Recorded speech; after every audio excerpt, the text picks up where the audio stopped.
예배 안식의 첫 시간에 주님의 전을 찾으신 우리 모든 성도님들을 주의 이름으로 환영합니다. 세월이 참 빠르죠.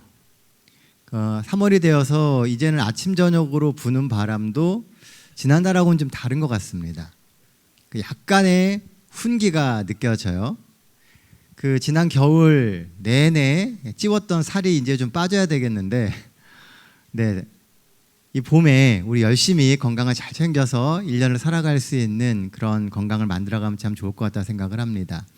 자, 오늘은 지난 시간에 이어서 요한계시록 23번째 시간 같이 보도록 하겠습니다. 오늘 같이 나눌 이야기는 지난 시간에 다뤘었던 두 잔치 중 또 다른 한 잔치에 대한 이야기를 하려고 합니다.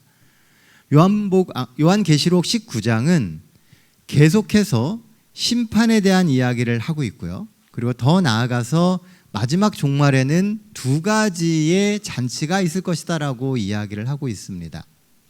요즘 세상 돌아가는 것을 보면 정말 이 세상이 언제 망해도 이상하지 않을 만큼 세상이 너무나 혼란스럽습니다. 말로만 듣던 미사일이 막 날아다니고 있고요. 그리고 목숨을 걸고 싸우는 수많은 사람들이 있습니다. 어쩌면 우리가 앞으로 경험하게 될 세상은 우리가 상상하지 못했던 모습일 가능성이 굉장히 높습니다. 그런 삶 속에서 우리가 어떤 원칙을 갖고 또 어떻게 하나님의 음성을 들으며 어떻게 하나님이 인도하시는 그 길을 갈 수 있을지 같이 고민할 수 있게 되면 참 좋을 것 같다는 생각을 합니다. 우리는 지난 시간에 어린 양의 혼인잔치에 대한 이야기를 했어요. 자, 어린 양의 혼인잔치는 누구를 위한 잔치입니까?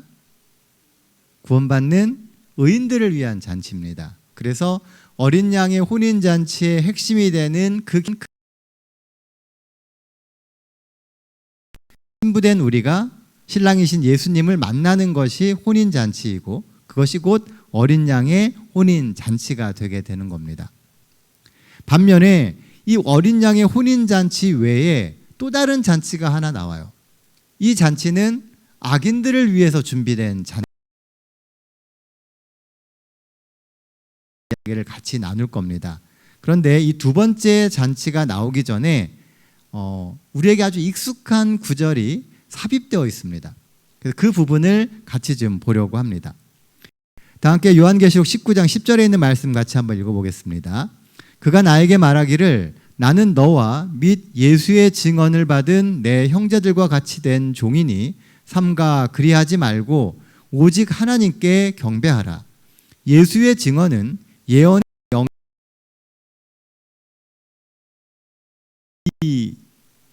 우리가 많이 들어온 예언의 영이라고 하는 말이 등장합니다. 예수의 증언이라고도 나오고요. 그런데 똑같은 구절이 나오는 곳이 있는데 그것은 요한계시록 22장 9절입니다. 같은 구절이 표현이 나오거든요. 그런데 사용되는 단어가 좀 다릅니다. 22장 9절에 보면 그가 내게 말하기를 나와 너와 내 형제 선지자들과 또 이 두루마리의 말을 지키는 자들과 함께 된 종이니 그리하지 말고 하나님께 경배하라 하더라. 여기 보면은 예수의 증언을 받은 내 형제라고 하는 그 자리에 뭐가 나와요? 선지자라고 하는 말이 더 포함되어 있다는 것입니다. 하나님께서는 마지막 시대에 하나님의 말씀을 가진 선지자들을 우리에게 주실 거예요. 그리고 그 선지자들은 예수의 증언을 받을 것이라는 겁니다. 그러므로 예수의 증언을 받은 이 네 형제들은 선지자들을 의미하는 것이고요. 그리고 여기서 예수의 증언은 예언의 영이라고 또 이야기하죠. 그래서 우리가 흔히 말하는 예언의 신이라고 하는 말이 바로 여기서 나오게 된 겁니다. 원래는 예언의 신이 예언의 영이라는 거예요. 예수께로부터 받은 예수의 증거는 무엇이 될까? 요한계시록 19장 10절에서 천사는 예수의 증거는 예언의 영, 즉 예언의 신이라고 말하고 있다.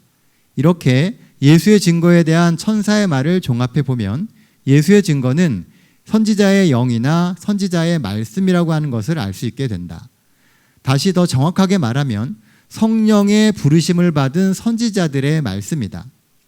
우리의 연구 결과들을 종합해 보면 마지막 시대에 하나님의 남은 무리는 첫째, 하나님의 계명을 지키며 둘째, 예수께서 주신 증거, 즉 예언의 영 혹은 선지자의 말씀을 가진 사람들이다. 다시 말하면 마지막 남은 무리는 하나님의 계명을 존중히 여기며 그들을 인도하는 선지자의 기별을 소유하고 소중히 여기는 무리라고 할 수 있다. 우리가 마지막 시대에 꼭 붙들고 그리고 이해해야 되는 부분이 뭐냐 하면 바로 예수의 증거, 하나님께서 하나님의 선지자들의 입을 통해서 주시는 그 음성들, 적힌 글이나 그 말씀들에 대해서 우리가 주목해 봐야 된다는 거예요. 재림교회가 엘렌 G 화이트의 기별을 소중히 여기는 이유는 화이트의 기별이 예언의 말씀이며 마지막 시대를 살아가는 남은 무리가 살아가야 할 삶의 길을 인도하는 선지자의 기별이라고 믿기 때문입니다. 책이 중요한 게 아니고요. 기별이 중요한 거예요. 우리는 종종 우리가 갖고 있는 책에 대한 이야기를 합니다. 하지만 그 책보다 그 안에 들어있는 기별이 중요한 것이죠. 마지막 때에 성령의 인도하심을 받아 성경에 근거한 예언의 영을 받은 선지자가 있어야 합니다. 이것이 바로 재림교회가 화이트 부인의 글을 주목하는 이유예요. 엘렌 화이트를 재림교회에서는 마지막 시대에 예언의 영을 받은 선지자라고 이야기를 합니다. 자, 그러면 마지막 시대에 하나님의 말씀을 받았던 사람은 엘렌 화이트밖에 없을까요?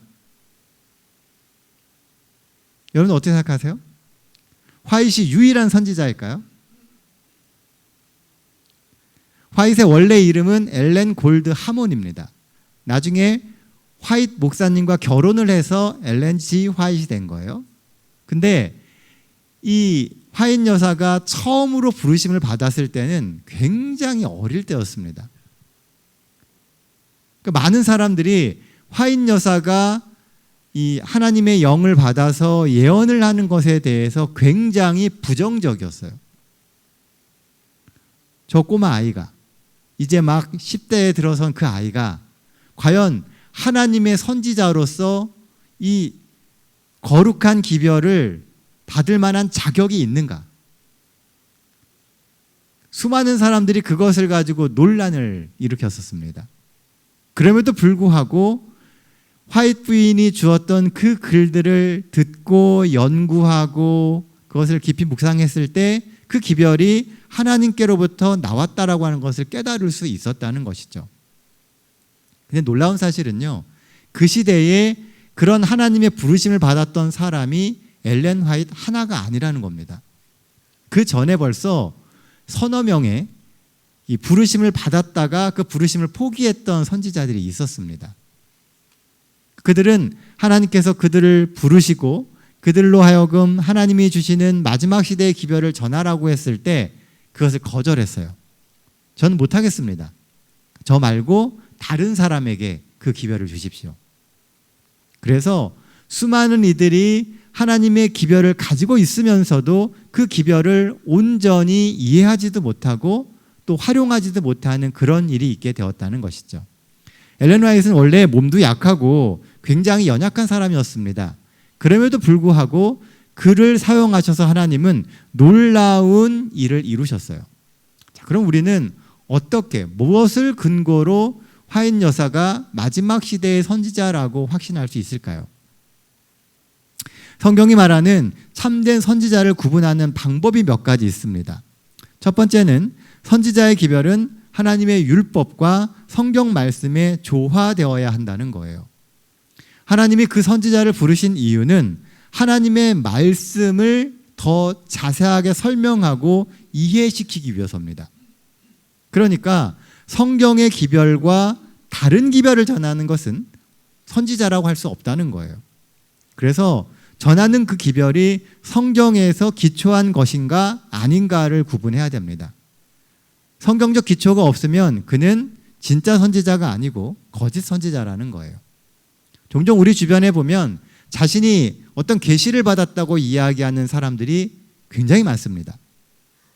뭐 계룡산에만 가더라도 자신이 특별한 존재라고 이야기하는 사람들이 뭐 400명 이상 존재한다고 이야기를 해요. 수많은 이들이 내가 하나님이 나를 선택하신 사람이고 내가 특별한 기별을 가진 사람이다라고 이야기를 합니다. 그런데 그 기별을 잘 듣다 보면은요, 성경적이지 않은 이야기들을 하는 사람들이 굉장히 많아요.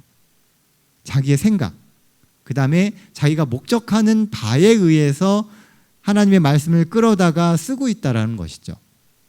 그래서 하나님의 뜻과 완전히 위배되는 그런 것을 전하는 사람들이 있습니다. 근데 화인 여사의 기별은 온전히 성경의 그 기초를 가지고 있어요. 도리어 화이트 부인은 그런 얘기를 했죠. 성경이 큰 빛이면 내가 전하는 이 기별은 작은 빛이라는 거예요.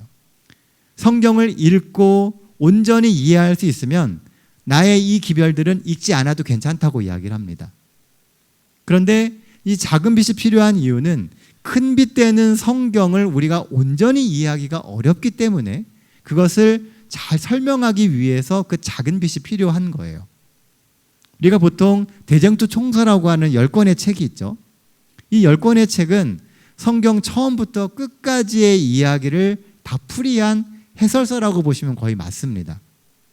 그래서 우리가 성경에서 읽은 그 짧은 구절들을 그 대쟁투 총서에 들어가게 되면은 그것을 자세히 설명하고, 그리고 그 배경이나 왜 그런 상황에서 그런 말씀이 주어졌는지, 그리고 성경에는 기록되어 있지 않은 진정한 그 뜻에 대해서도 기록을 하고 있다는 거예요. 그래서 화이트 부인의 글을 읽으면 읽을수록 우리는 성경에 대하여 더 깊은 이해를 갖게 되고 그 결과 하나님을 더욱 사랑할 수 있게 되는 것입니다.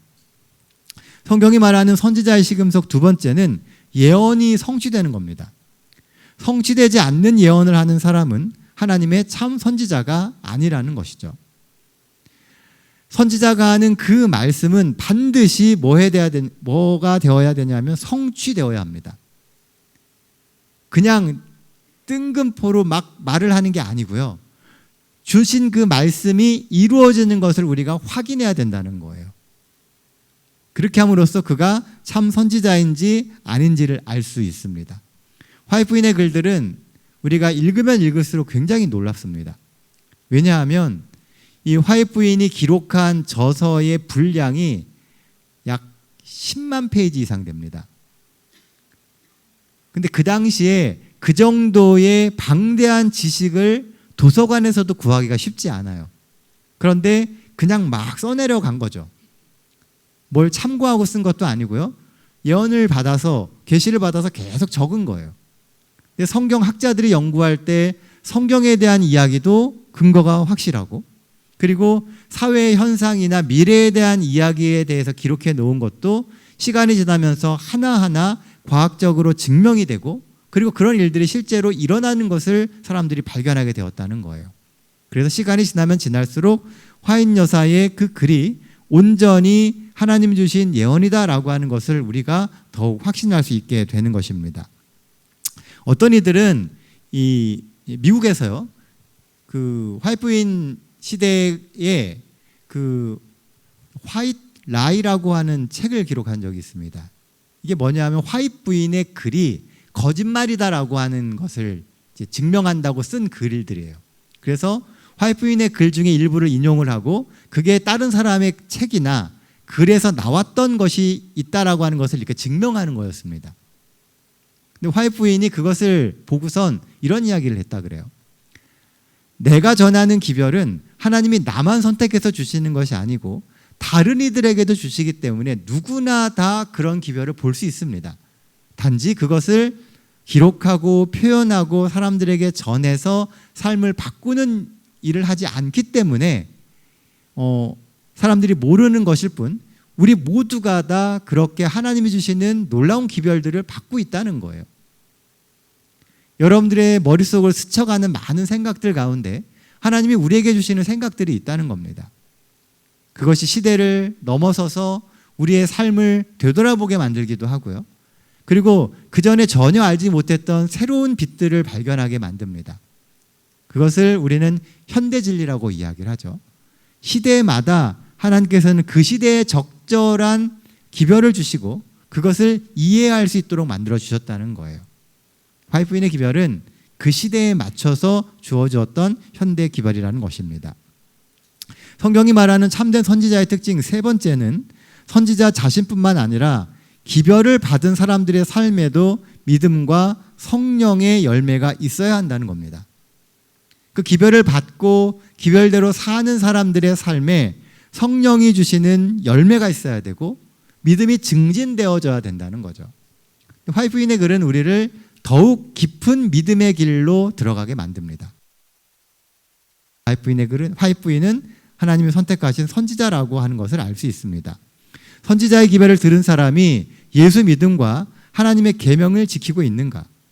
재림을 준비하고 믿음의 일치를 이루었는가? 이 표준에 일치하면 성령께서 그에게 예언의 선물을 주신 것이다 라고 우리는 판단할 수 있다는 겁니다. 네 번째는 예수 그리스도의 성육신을 인정하는 것입니다. 또한 예수 그리스도의 십자가의 대속과 부활, 승천, 그리고 중보하심과 재림을 믿습니다. 의외로 많은 이들이 이 네 번째 부분에서 걸려요. 우리는 예수 그리스도의 십자가와 부활과 그리고 그분의 대속하심을 모두가 다 인정할 것이다 라고 이야기를 하지만 많은 이들이 그 죄사함의 대상이 그 주체가 예수님이 아니고 자신이다라고 이야기하는 사람들이 있다는 겁니다. 그러면서 내 기별, 내가 주는 말씀을 갖고 살아야만 구원에 이른다라고 이야기를 한다는 거죠. 그런데 성경은 그렇게 이야기하고 있지 않다는 것입니다. 엘렌 화이트의 기별은 이 모든 것에 부합합니다. 그래서 엘렌 화이트의 기별을 선지자의 기별로 받아들이고 화이트를 하나님이 주신 마지막 시대의 선지자라고 재림교회는 믿고 있는 것입니다. 하지만 지금 우리가 살아가고 있는 이 시대는요, 매우 혼란한 시대입니다. 정말 많은 사람들이 자신의 말씀을 깨달았다고 말하고 자신을 선지자라고 이야기합니다. 그러므로 우리가 이것을 구분하기 위해서는 성경을 더 자세히 보고 제대로 깨닫는 것이 필요하다는 거죠. 누구에 의존해서 지식을 가지려고 하지 마시고요. 성경을 읽고 그 다음에 말씀을 읽어가면서 스스로 깨닫고 검증하는 것이 필요하다는 것입니다. 하나님은 마지막 시대에 계속해서 하나님의 선지자들을 보내주실 것이고 말씀을 깨닫고 구원을 얻게 하기 위해서 성령 하나님은 늘 우리에게 말씀해 주십니다. 그러니 우리에게 말씀하시는 성령의 음성에 조금 더 귀를 기울이고 그리고 인도하시는 그 방향에 순종하며 살아가는 우리 모두가 되시길 간절히 바랍니다. 자, 그럼 왜 이런 예수의 증거 또는 예언의 영이 주어져야 할까요? 마지막 때니까 그냥 주어진 것이 아니라는 거예요. 목적이 있다는 겁니다. 마지막 선악의 대쟁투를 우리는 싸워야 돼요. 다른 말로는 이 예수의 증거와 예언의 영이 마지막 시대의 남은 무리가 사단을 대항할 때 필요한 가장 중요한 무기가 된다는 의미입니다.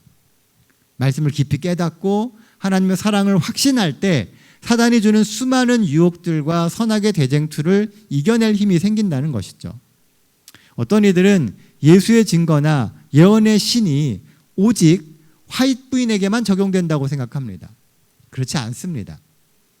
모두에게 적용되는 거예요. 마지막 시대의 예언의 영은 모든 남은 무리에게 주어지게 될 것입니다. 늦은 빛 성령의 역사도 그 일환이고 더 나아가서 선악의 대쟁투를 하며 사단과 맞서는 모든 순간에 하나님은 우리의 믿음을 더욱 굳세게 할 확신을 예수의 증거 또는 예언의 영으로 우리에게 주실 것입니다. 이런 예언의 영이 우리에게 필요할까요? 안 할까요? 여러분들도 하나님이 주시는 그런 예언의 영을 받기를 원하십니까? 별로 원하지 않으시나 봐요. 하나님께서 우리에게 그런 예언의 영을 주셔서 시대를 구분할 수 있고 그리고 무엇이 진리이고 무엇이 아닌지를 구분할 수 있게 해주신다면 아마 마지막 시대에 수많은 시험을 우리가 모면할 수 있을 겁니다. 우리에게는 그 판가름할 수 있는 영적 시각이 필요해요. 하나님께서 우리 삶을 그렇게 인도해 주실 겁니다. 그런 소망과 확신으로 늘 주와 동행하며 주시는 말씀에 순종하며 사시는 우리 모든 성도들 되시기를 간절히 바랍니다. 자, 이제 19장을 이제 마무리해 가도록 하겠습니다. 19장 후반부 11절부터는요, 갑자기 다른 분위기의 이야기가 나옵니다. 왜냐하면 앞에서 이야기했었던 어린 양의 혼인잔치에 대한 이야기가 나오고, 그리고 예언의 신에 대한 이야기를 하고, 다시 이번에는 새로운 한 상황에 대한 이야기를 합니다. 자, 11절 말씀 제가 읽어드리겠습니다.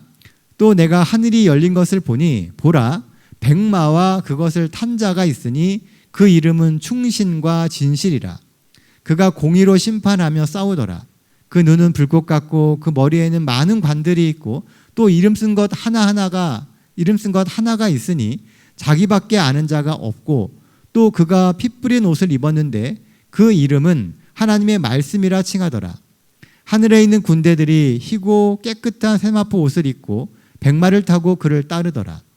그의 입에서 예리한 검이 나오니 그것으로 만국을 치겠고 친히 그들을 철장으로 다스리며 또 친히 하나님 곧 전능하신 이의 맹렬한 진노의 포도주 틀을 밟겠고 그 옷과 그 다리에 이름을 쓴 것이 있으니 만왕의 왕이요 만주의 주라 하더라.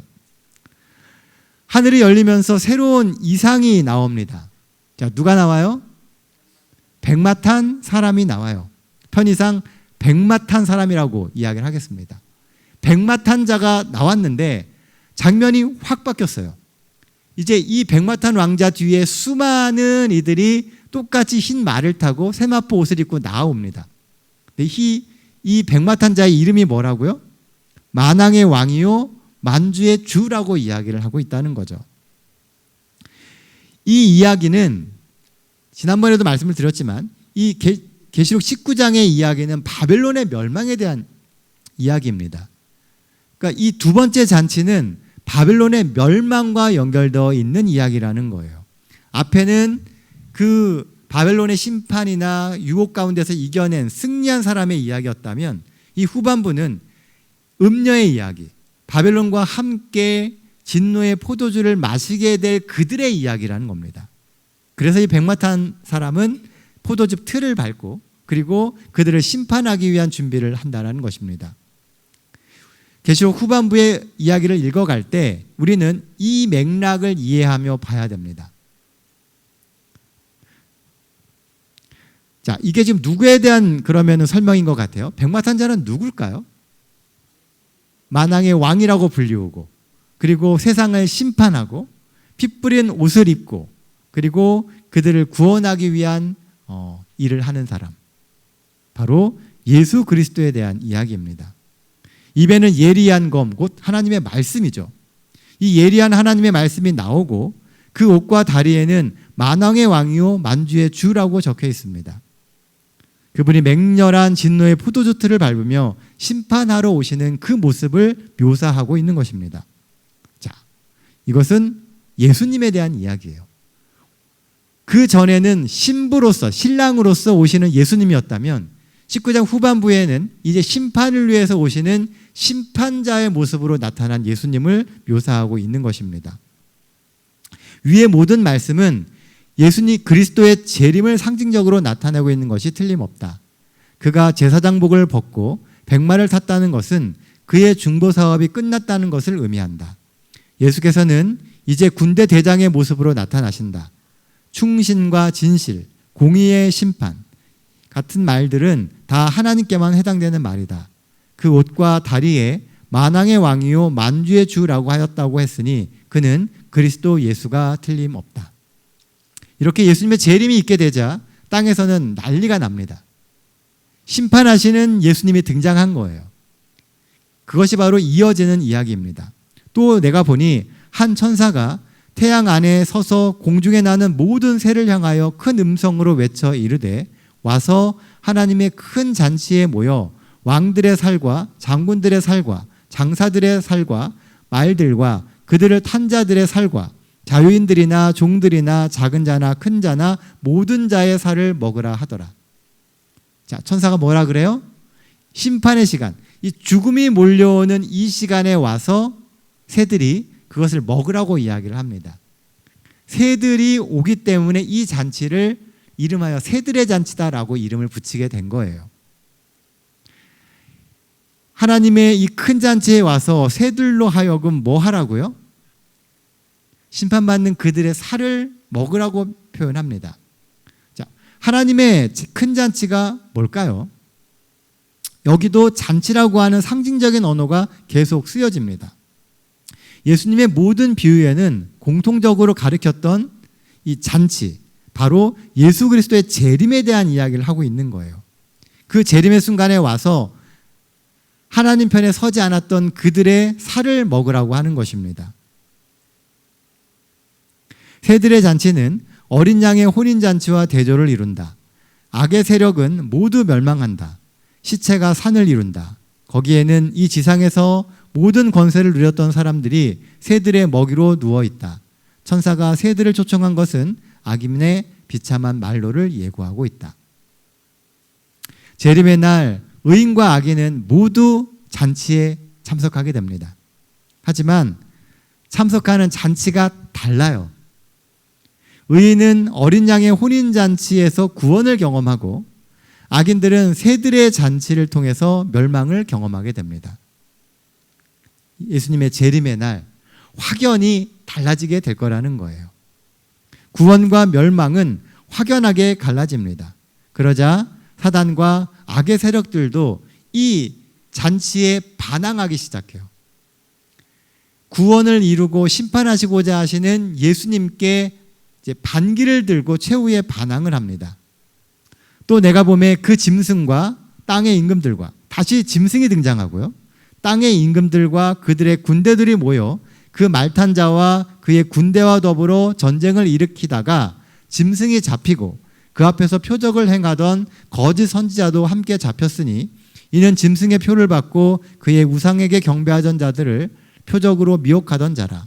이 둘이 산채로 유황불 붙은 못에 던져지고 그 나머지는 말탄 자의 입에서 나오는 검의 죽음에 모든 새가 그들의 살로 배불리더라. 여기 보면 재림에 앞서서 악의 세력들은 마지막 전쟁을 일으킵니다. 자, 어떤 전쟁이죠? 계시록 17장 14절에서 언급되었던 아마겟돈 전쟁입니다. 마지막 시대의 최후의 발악을 하는 겁니다. 그래서 이게 같은 이야기라고 하는 것이죠. 계시록의 평형구조 속에서 반복되는 이야기입니다. 어쨌든 짐승도 잡히고 거짓 선지자도 잡힙니다. 이렇게 이 땅은 심판을 받고 모든 새들의 밥이 되는 끔찍한 끝을 맞이하게 된다는 것입니다. 우리는 어떤 한 교회나 종교단체를 바로 이 짐승이라고 지목하기는 어렵지만 1260년 동안 성도들을 핍박한다는 예언에 비추어 보면 로마 교황과 관련이 있다는 것을 부인할 수는 없는 사실이다. 짐승의 우상은 둘째 짐승, 즉 미국과 개신교가 주도하여 만들어낸 짐승과 비슷한 모습을 가진 종교연합체가 될 것이다. 짐승 앞에서 이적을 행하는 거짓 선지자는 아마도 짐승과 손잡고 짐승의 선지자로 전락한 배도한 개신교일 것이다. 마지막 시대에는 짐승과 손잡는 존재들이 등장한다는 겁니다. 그냥 하나님을 대적하는 게 아니고요.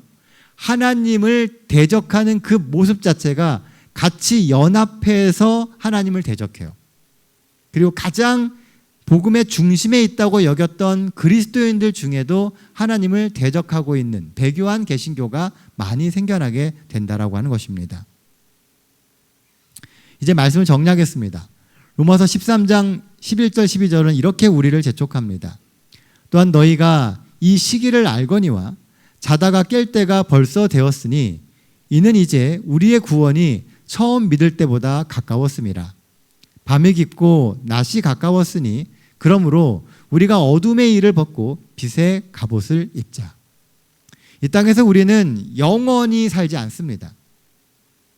우리가 이곳에서 사는 시간은 영원하지 않아요. 지금이 바로 정신을 차리고 주님께 돌아와야 할 때입니다. 이젠 어둠의 일을 벗고 주께서 주시는 말씀의 빛을 입고 살아가는 우리 모두가 되길 간절히 바랍니다. 혼란스러운 세상 가운데 우리 역시도 혼란스럽게 움직일 이유가 없어요. 혼란스럽고 복잡할수록 우리는 말씀으로 단순하게 살아가야 합니다. 하나님이 주시는 말씀이 무엇인지, 그리고 그렇게 살아가는 삶이 어떤 것인지 우리는 늘 선택하고 생각하며 살아가야 된다는 겁니다. 그래서 하루빨리 사랑하는 우리 주님을 맞이하는 저와 우리 모든 동탄 새하늘교회 성도들 되시기를 간절히 바라며 오늘 말씀 마치도록 하겠습니다.